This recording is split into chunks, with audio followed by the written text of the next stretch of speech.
highlighting the power of the judiciary and how justice can really be dispensed when we stand firm on principle. Now it's time to begin the proceedings of this plenary session. And for this, I have the honor of inviting up on stage Honorable Mr. Justice Shan Rick Madud, Chief Justice, Supreme Court of South Sudan. Sir, please come up on the stage and be with us here. Next, I have the honor of inviting Honorable Justice Dr. Haider Ahmed Dafala, Chief Justice, Supreme Court, Sudan. Joining us on stage next is Honorable Mr. Justice João Antonio da Assunção Baptista Berau, Deputy Chief Justice, Supreme Court, Mozambique.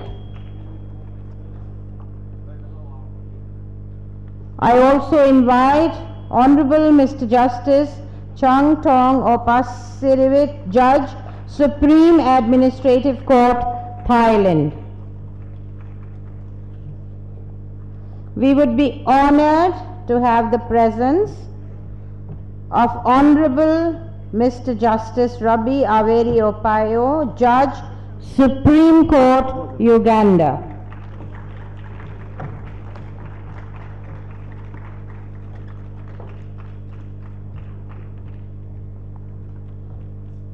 Next to be joining us on stage, I request Honorable Ms. Justice Charginova Tursungul Tolipekovna, Judge, right, Honorable Mr. Justice Chung Tong Opasirivit, Judge, Supreme Administrative Court, Thailand. We would be honored to have the presence of Honorable Mr. Justice Rabi Averi Opayo, Judge, Supreme Court, Uganda.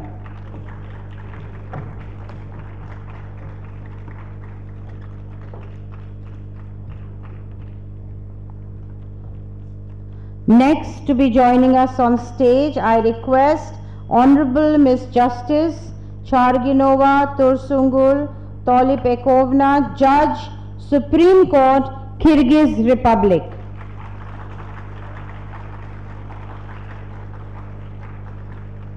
I also call upon our Honorable Professor Mr. Glenn T. Martin, Secretary General of World Constitution and Parliament Association of USA, to please be up here on.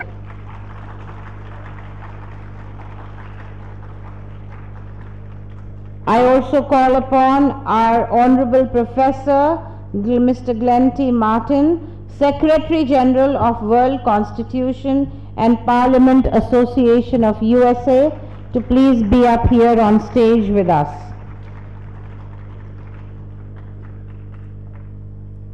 And our last speaker and the chief guest of this session, Honorable Miss Justice Ralambondreni Rakotobe Nelly, Premier President Honoraire de la Cour Supreme, Madagascar.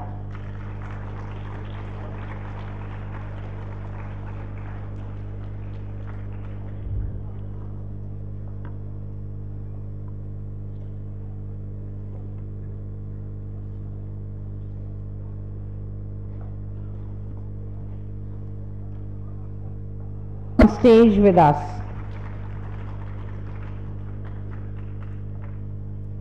And our last speaker and the chief guest of this session, Honorable Miss Justice Ralambondreni Rakotobe Nelly, Premier President Honoraire de la Cour Supreme, Madagascar.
speaks, after he speaks, I know this. All right. I again call upon Mr. Glenn T. Martin, Secretary General, WCPA, World Constitution and Parliament Association, USA, to please be here with us on the stage. There are 10 people, yeah? We have only 7 on the stage.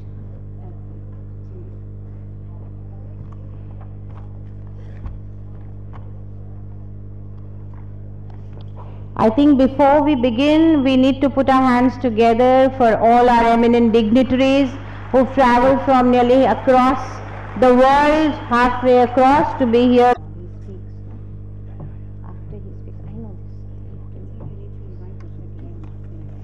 All right. I again call upon Mr. Glenn T. Martin, Secretary General, WCPA, World Constitution and Parliament Association, USA, to please be here with us on the stage. There are 10 people, yeah? We have only 7 on the stage.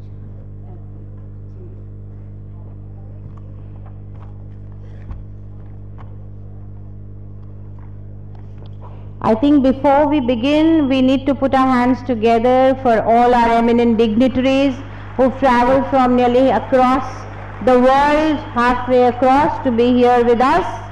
We are very honored that all of you are here with us today. We would begin this session with the address by Honorable Mr. Justice Shan Rick Madud, Chief Justice, Supreme Court, South Sudan.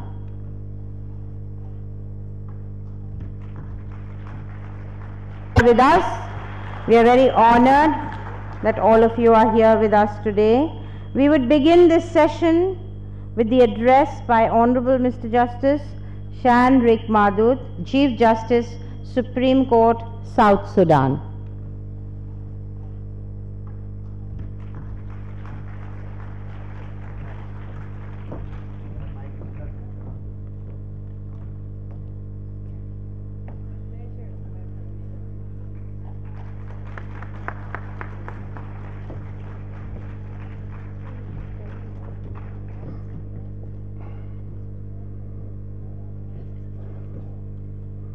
Honorable Ministers, Honorable Members of Parliament, distinguished guests, Chief Justices and Judges, the staff of CMS and the students of CMS, good evening, all of you. I'm very much honored to have this opportunity of addressing this August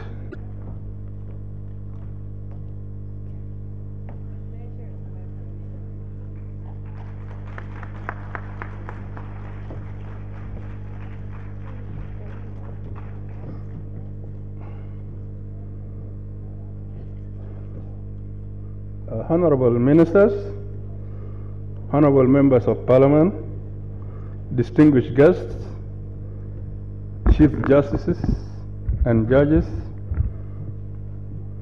the staff of CMS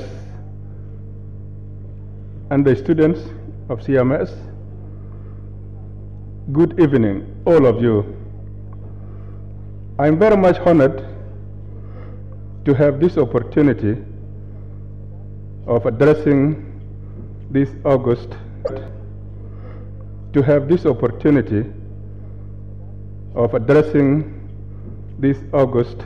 gathering. But all that I would like to do is to express my gratitude and to describe a few of my impressions about the conference. So I wish to thank the administration of CMS for extending to me the invitation that enabled me to come to India. This is the second time for me now to do that. And I'm grateful because it has enabled me to interact and discuss global issues with other friends across the globe. That was a rare opportunity. In addition, we had outside the conference, on the sidelines, the opportunity to interact with other Chief Justices and discuss our experiences. And also,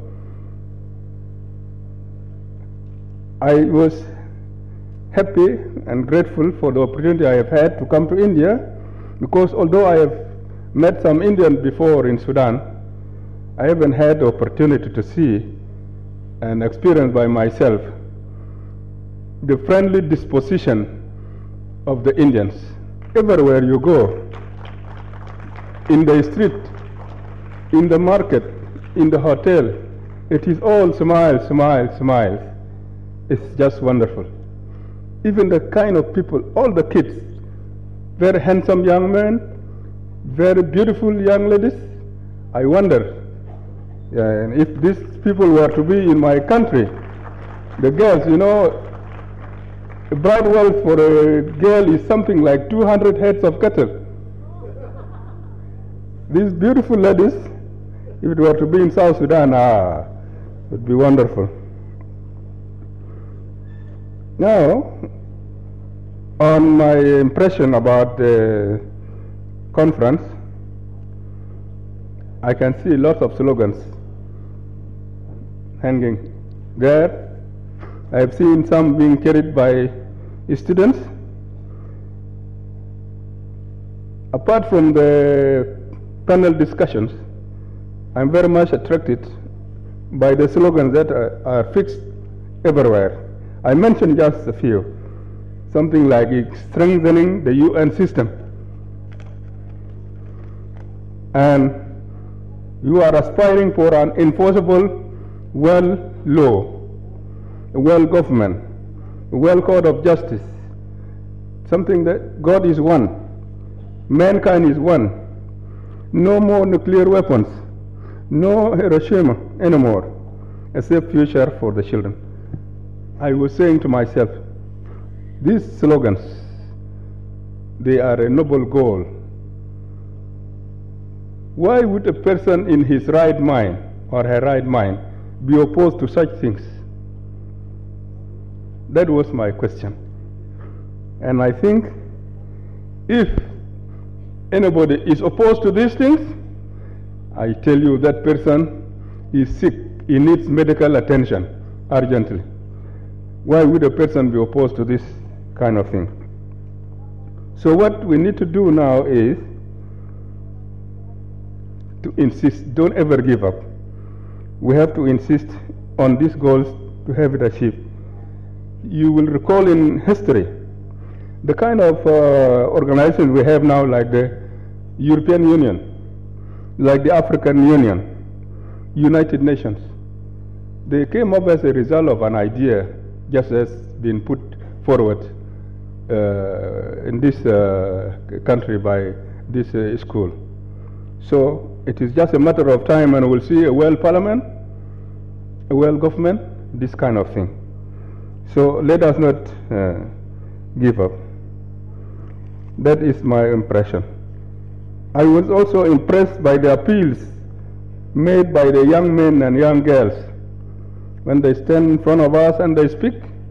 Oh my God. I was saying,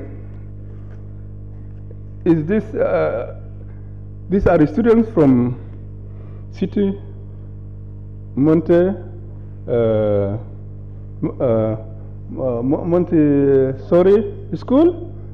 No, I said, no, this is City Montessori University. Because their standard, really,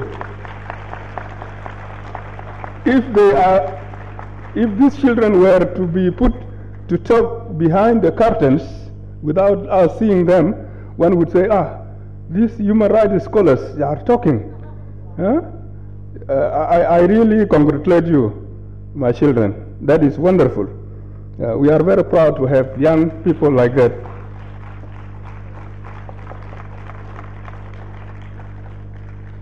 And the way forward, I think, is for us to insist on these institutions to be made at the level of the United Nations. It's not going to happen between night and day.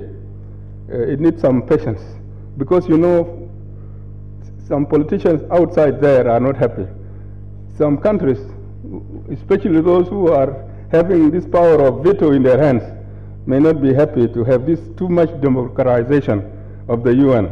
But let us not give up. But before we reach this goal to have the reform at the level of the United Nations, let us fall back onto our countries. Lots of things are not good. Before we go global, we should correct things at our level of the states, especially on this issue of human rights. I can say by way of example, in my country, which is South Sudan, the youngest country in the world, our constitution clearly provides that human rights bill are part and parcel of our constitution. They are recognized. And it goes ahead to even the child rights. Things like right to life, compulsory, free primary education, no early marriages below 18 years, and child below 18 years is presumed not to have committed a crime, this kind of thing. But in practice, these things are not there. I'm so sorry to say that. So there is a need to make our people aware at our own level, at the level of our states, about human rights. Because if you push for international standards while things are in a mess in your own country, it doesn't make sense at all. So I would say that when we go home, we look around and see how best we can make use of these human rights instruments at the level, and then let's cooperate at the international level in order to realize the goals that have been set out here. Let me stop here and say thank you very much.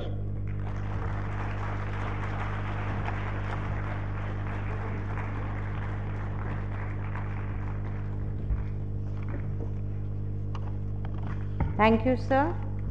And just for your information, these students whom you called human rights scholars, they have spent months researching these cases, deliberating over them, and then coming up with these appeals. So they have indeed internalized whatever they have read, and that is why probably they were able to convince you of the power of the judiciary once again. Thank you for appreciating them. And you have very truly said that whatever action we deem for the international fora, we should begin at home. At home, we have to put things in perspective. On this note, I invite Honorable Justice Dr. Haider Ahmed Dafala, Chief Justice, the Supreme Court of Sudan, to please address us.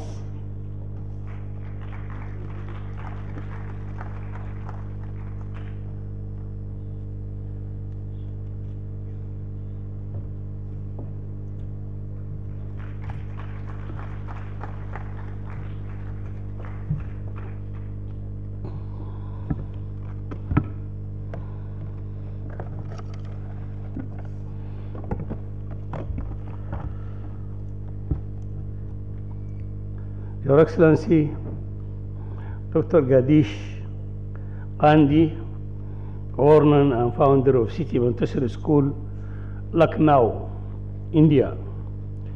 Your Excellencies, Honorable Chief Justice of the world, Your Excellencies, guests of honors, distinguished delegates, ladies and gentlemen, thank you for your kind invitation to attend the 18th Conference of the Chief justice as the world at the beautiful city of Lucknow under the theme Uniting the World of Children through Irreversible World Law and Effective Global Governance.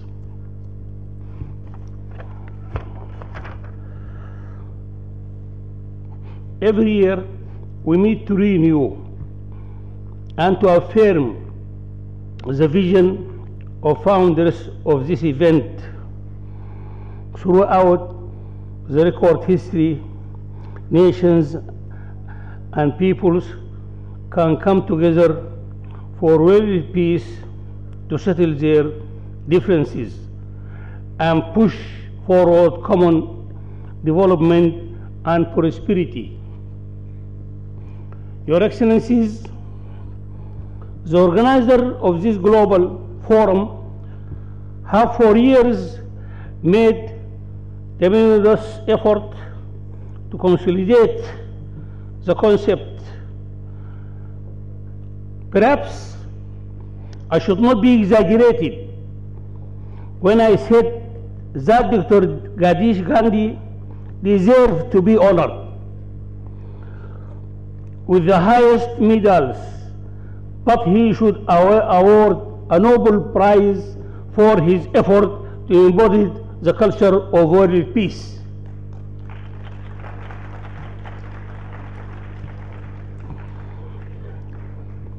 Many looked on their feet and few looks for the future. Those who look to the future are those who represent humanity in its highest image and the responsibility in its clear meaning. Those are the ones who think for the coming generations and carry their concerns. The coming generations, those students are the leader for tomorrow, the leader for future. I think Montessori School give us a good example for this generation.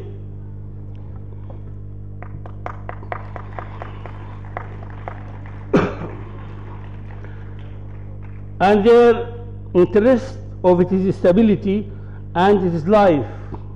This conference sketches a moral and humanitarian painting. We have to keep it in our minds always.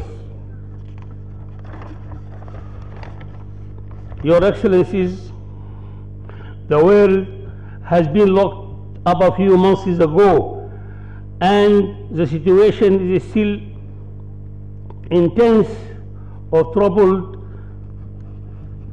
by the threat of some global powers to us.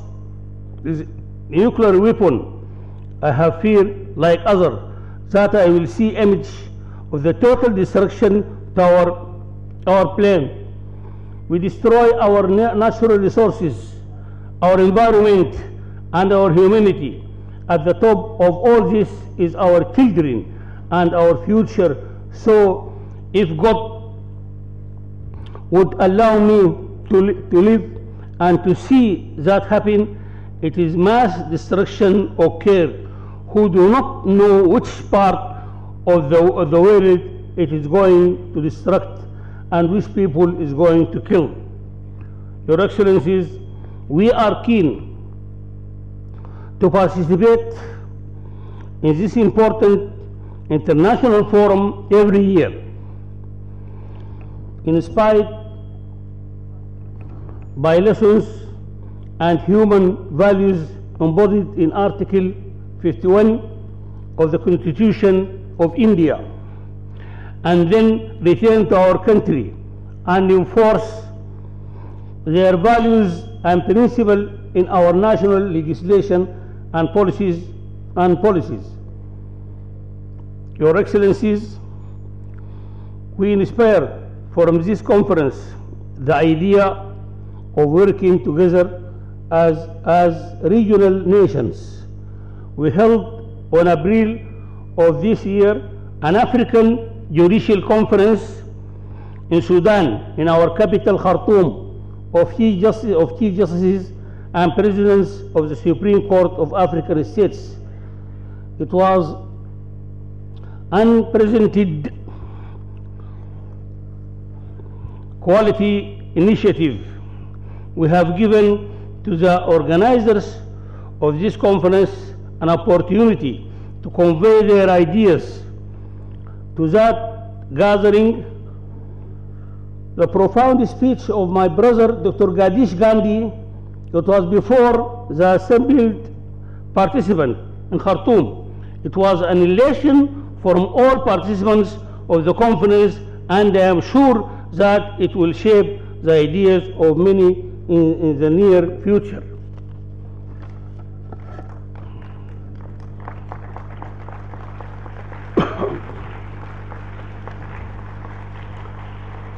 Your Excellencies, today the world has become an open world. Through various cyberspaces, we can deliver our voice to the world via an internet. Therefore, I suggest to design a modern website that carries the principle of Article 51 of the Constitution of India and the idea of organizer of this conference, in addition to participants' experiences since the first conference. The conference website should be published in their own countries so they can easily access, and to whom interest legislation in different countries, you can also make the website available for our children and the students in different schools around the world. I also suggest for the participants of this conference to communicate with their governments and the foreign ministers of their countries that the theme of the conference and his recommendations made in my meeting should be considered part of countries' foreign policy and foreign international organization as well. As I conclude, ladies and gentlemen, I hope you excuse me for prolonging, but such talks, we say in our culture, it is heart-to-heart talk, which stems from the honest heart, and it is no wronging, especially when the interests are judicial and legal representatives who are so intelligent to figure out the speech, science, and its indications. Once again, I thank you very much for listening, and also I thank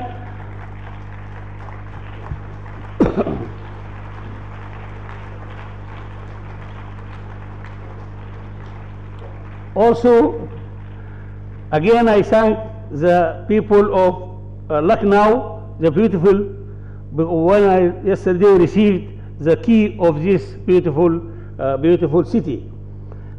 And also I thank the organizer committee of the conference for their well preparation and perfect organization.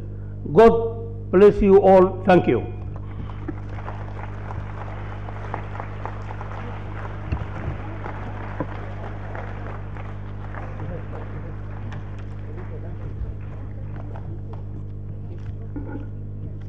Thank you, Honorable Justice Dr. Haider Ahmed Dafala, for those wonderful words, and especially for the message that we have to have conversations and communications heart to heart.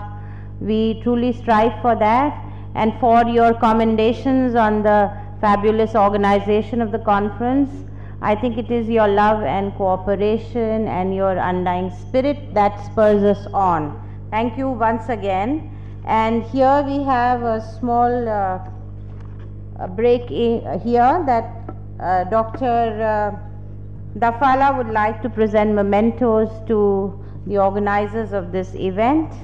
And I call upon our respected founder manager, sir, Dr. Jagdish Gandhi, respected founder director, Dr. Bharti Gandhi, and our president and CEO, Professor Geeta Gandhi Kingdon, Mr. Sandeep Srivastav, the organizer of the conference, and Mr. Roshan Gandhi to be here with us on the stage.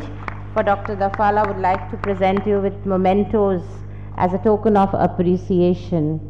And the students, I know, appreciate this much more than those who would be receiving the mementos, and they would be showing their appreciation with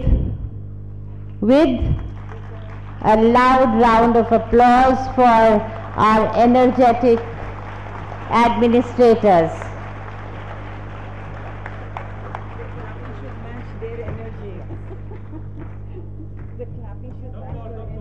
Can we match the energy our beloved director shows each time she is with us?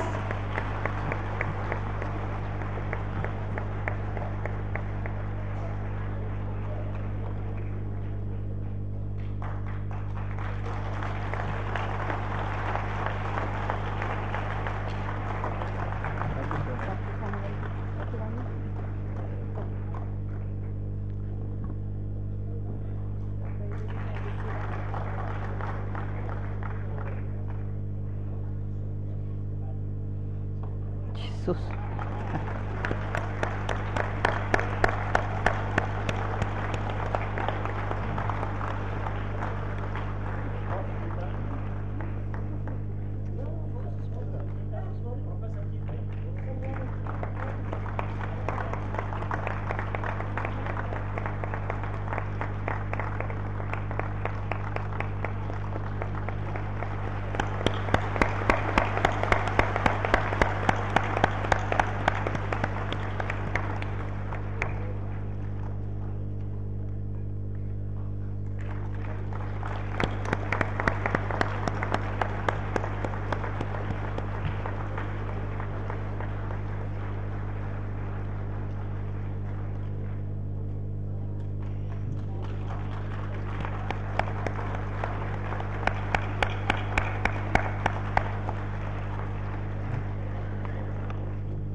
Thank you, sir, for your consideration and the honor you have given to our administrators. I now call upon Honorable Mr. Justice João Antonio da Assunção Baptista Birao, Deputy Chief Justice, Supreme Court, Mozambique.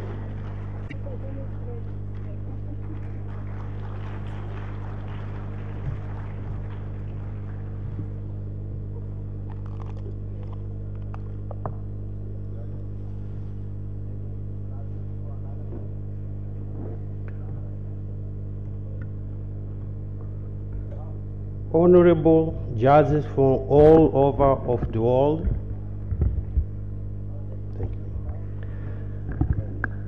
Distinguished delegation, students of the CMS, ladies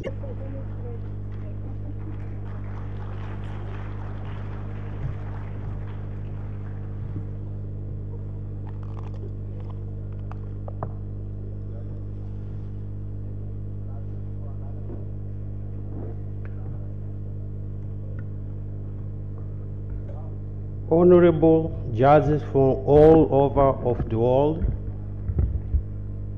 thank you. Distinguished delegation, students of the CMS, ladies, Dr. Jadish Gandhi, we extend this kind invitation to the Mozambican judiciary. We thank you very much. I ask my apologies because my English is not so good.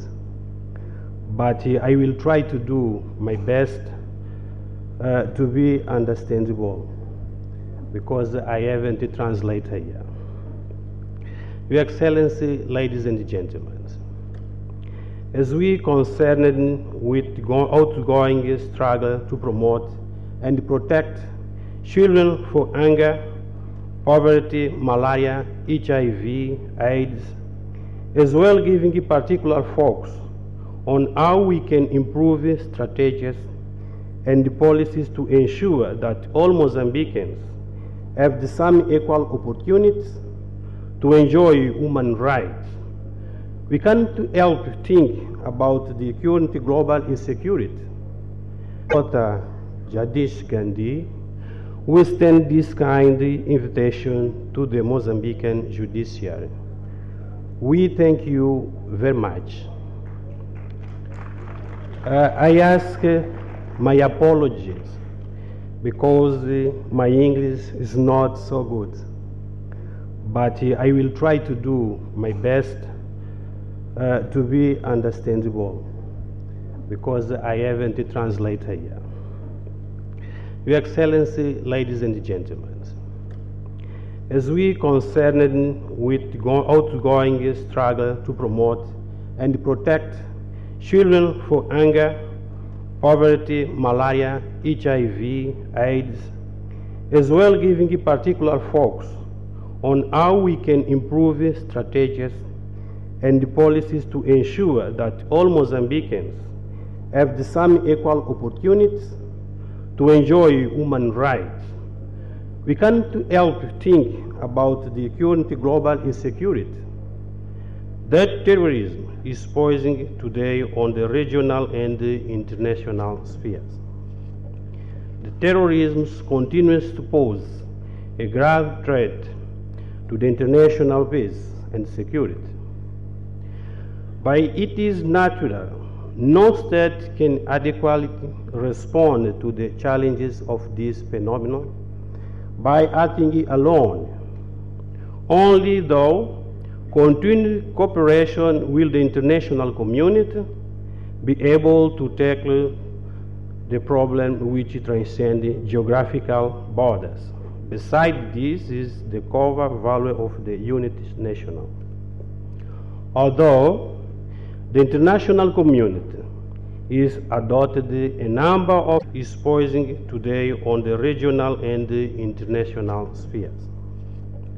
The terrorism continues to pose a grave threat to the international peace and security. By it is natural, no state can adequately respond to the challenges of this phenomenon by acting alone. Only though continued cooperation with the international community be able to tackle the problem which transcends geographical borders. Besides this is the core value of the unity national. Although the international community is adopted a number of hijacking of aircraft at the mental organization again of the atrocities and the extensive moral and the physical damages of world wars. The war context made the member states of a primary focus of building an international order that could assure and maintain international peace and security and develop a friendly relationship among nations. By celebrating the brotherhood is translated in African culture, Ubuntu. Ladies and gentlemen, the primary idea is establishment of the international law provide for in the unit national card, Article 2.4 was prohibition of the use of threat of force. The prohibition is by the states which have a peremptory charter and therefore cannot be derogated by states. However, the current debate of terrorism and the reference of Article 51 of the Unit National Card which provide for self-defense principle, poses two important questions to the international law. First, the rational person, the nature of international norms that are directly to state. The rational materia, the fact that the act aggression comes from a terrorist group operating in the territory of the state. These two questions are very difficult because they call for profound legal analysis in the sense that they bring together two important norms. On the one hand is the jus consciens norm, and the other hand there is self-defense right.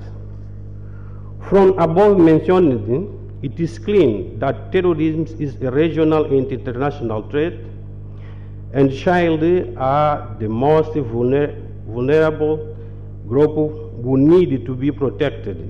It is the regard that government have adopted legal measures to respond to this global threat.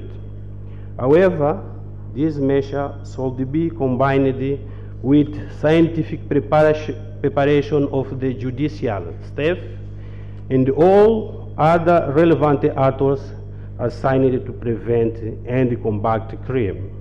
Above all the domestic measures, it is important to also look closely at the international cooperation in order to counter terrorism.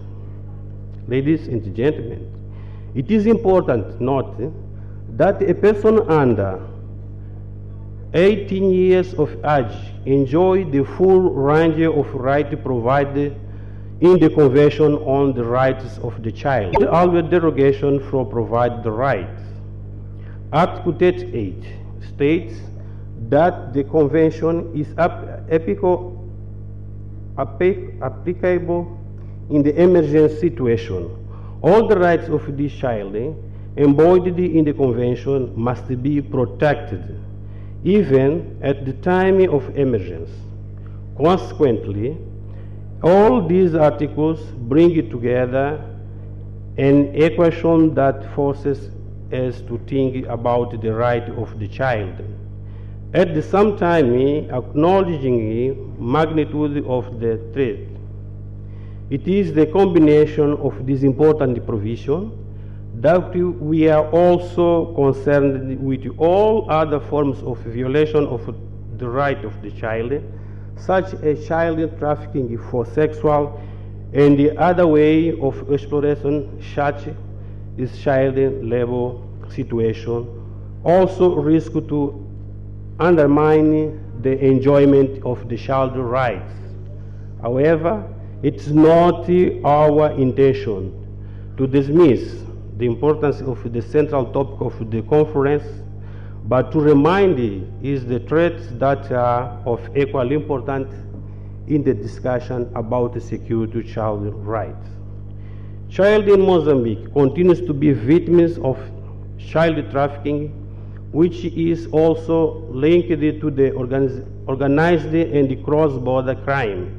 Criminals use the country as a source of transit, and to this extent labor is common in agriculture and make vending often with the complicity of the family members, women and girls for rural areas